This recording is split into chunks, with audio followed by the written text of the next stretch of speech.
Copom sobe a Selic, Selic atinge novo patamar. Olha, quem acompanha o noticiário já deve ter visto essas manchetes direto. Mas, afinal, o que é essa tal de taxa Selic? E por que, ela mexe tanto com a nossa vida, com o nosso bolso? Hoje a gente vai desvendar juntos essa que é, sem dúvida, a peça-chave da economia brasileira, de um jeito bem claro e direto. Então, o nosso roteiro aqui vai ser bem simples, bem lógico. A gente parte do problema que todo mundo sente no dia a dia, a inflação. Daí, vamos conhecer a ferramenta para combater essa inflação, que é a Selic. Depois, a gente entende como ela funciona na prática, quais são as consequências para o nosso dinheiro e, no final, qual a melhor estratégia para lidar com esse cenário. Vamos lá! Bom, para começar, a gente precisa falar do ponto de partida de toda essa história, a inflação. É basicamente para controlar esse fenômeno que a taxa Selic existe e acaba se tornando a ferramenta mais importante da nossa política econômica. Pois é, essa é a pergunta de R$1 milhão, né? Aquela sensação de que o dinheiro que a gente tem hoje compra bem menos coisas do que comprava um tempo atrás. Essa percepção tem nome e é o nosso primeiro assunto. A resposta é essa aí: inflação. É exatamente isso. O aumento generalizado e contínuo dos preços. Não é só o tomate que ficou mais caro, sabe? É um conjunto enorme de coisas. Aqui no Brasil, quem mede isso oficialmente é o IPCA. E o efeito prático a gente conhece bem. O nosso dinheiro simplesmente perde valor, perde poder de compra. Ok, então se a inflação é o problema, qual é a solução? Bom, o Banco Central tem uma ferramenta principal, uma verdadeira arma para tentar manter a economia nos trilhos. E essa ferramenta é ela, a taxa Selic. Pensa nela como a taxa-mãe de todas as outras taxas de juros da economia. O nome parece complicado, né? Sistema Especial de Liquidação e de Custódia. Mas, na real, é só a plataforma do Banco Central onde rolam as negociações com os títulos do governo. No fim do dia, a Selic é o preço do dinheiro no Brasil. E olha só, um ponto super importante aqui. Na prática, a gente fala de Selic, mas existem duas, tá? A Selic Meta é aquela que sai no jornal, o alvo que o Banco Central define a cada 45 dias. Já a Selic Over é a que acontece de verdade, todo dia, nas operações entre os bancos. O grande trabalho do Banco Central é fazer com que essa taxa do dia a dia, a Over, fique sempre coladinha na meta. E quem é que bate o martelo para decidir se a Selic Meta sobe, desce ou fica na mesma? É esse pessoal aí. O Copom, o Comitê de Política Monetária, é um grupo formado pela diretoria do Banco Central que se reúne de tempos em tempos para analisar todo o cenário e tomar essa decisão que, como a gente vai ver, é importantíssima para o país. Ok, já sabemos o que é Selic e quem a define. Mas como é que isso funciona na prática? Como é que uma decisão lá em Brasília causa esse efeito dominó que mexe com toda a economia?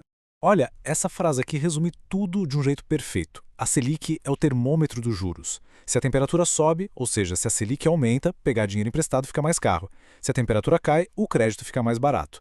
E, ao mesmo tempo, ela define o rendimento das aplicações mais seguras do mercado.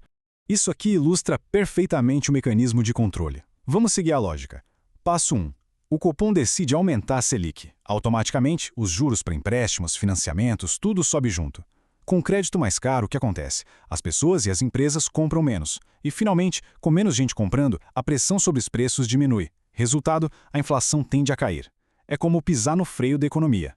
E só para a gente ter uma ideia concreta, na época em que esse material foi baseado, a Selic Meta estava nesse patamar aí, 15% ao ano.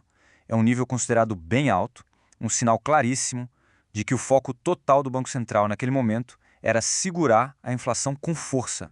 Agora a gente chega na parte que, vamos combinar, mais interessa para todo mundo. Como é que essas decisões do Copom afetam diretamente as nossas finanças? Desde aquele empréstimo no banco até os investimentos. No crédito, a coisa é bem direta, bem simples.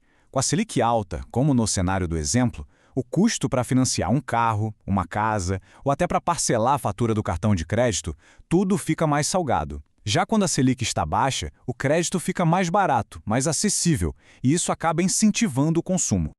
Agora, para os investimentos, especialmente na renda fixa, o impacto é gigante. Uma Selic alta é um prato cheio para o investidor mais conservador. Investimentos como o Tesouro Selic e os CDBs, que seguem de perto o CDI, que é tipo primo-irmão da Selic, passam a render muito mais. Ou seja, dá para ter segurança com uma boa rentabilidade. Já quando a Selic cai, o rendimento deles vai junto. E na Bolsa de Valores? Bom, aí a lógica geralmente se inverte. Com juros altos na renda fixa, por que arriscar em ações se dá para ganhar bem com segurança? E isso acaba tirando o dinheiro da bolsa. Agora, com a Selic baixa, o cenário muda. O crédito barato ajuda as empresas a crescerem e os investidores buscam na renda variável um potencial de retorno que não encontram mais na renda fixa. Certo, já entendemos os impactos. Agora, a parte final, a parte mais prática. Como usar todo esse conhecimento para tomar decisões financeiras mais espertas, seja com a Selic nas alturas ou lá embaixo. Esse quadro aqui é um belo resumo, quase um manual. No cenário de Selic alta, a estrela do momento é a renda fixa. O objetivo é buscar segurança com um bom rendimento. É hora de ter mais cautela com dívidas porque o crédito está caro. Já com a Selic baixa, o jogo vira. O foco se desloca para a renda variável, para buscar um crescimento maior, e o crédito barato pode ser uma boa oportunidade para financiar projetos. Olhando para esse histórico aqui, a gente vê o filme completo, né? Um ciclo claro de aperto monetário. O Copom foi subindo a taxa reunião após reunião para frear a inflação até chegar nos 15%. Ali, decidiu fazer uma pausa, manter a taxa, para observar os efeitos de todo esse aperto na economia real. Então, no fim das contas, o ponto crucial é este. A Selic é uma ferramenta de equilíbrio. O Banco Central precisa usar essa ferramenta com muita habilidade para segurar a inflação, mas sem apertar tanto a ponto de sufocar o crescimento da economia. É uma dança bem delicada e constante.